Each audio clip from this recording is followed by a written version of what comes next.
Незважаючи на воєнний стан, ринок праці потрохи оживає. Роботодавці вже підшуковують робітників, розповіла про працевлаштування Людмила Кошик, директорка Шосткинської міськрайонної філії Сумського обласного центру зайнятості. За сприянням служби зайнятості було працевлаштовано у нас 437 безробітних жителів нашої громади. Тільки на минулої неділі було працевлаштовано 25 безробітних. Ми не зупиняли також професійне навчання безробітних на замовлення роботодавців.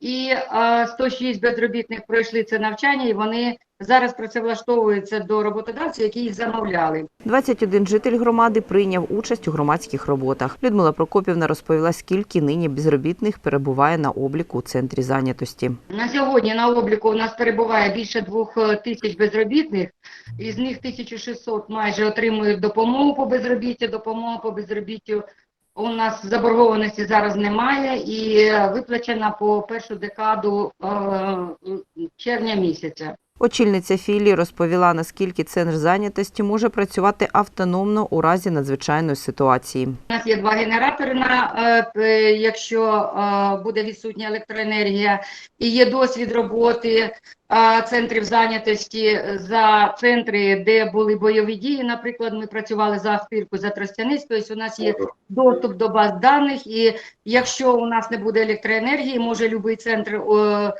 зайнятості України може взяти нашу базу і працювати з нею. Безробітні через додаток «Дію» можуть подати документи у будь-який центр зайнятості, де є забезпечення електроенергією.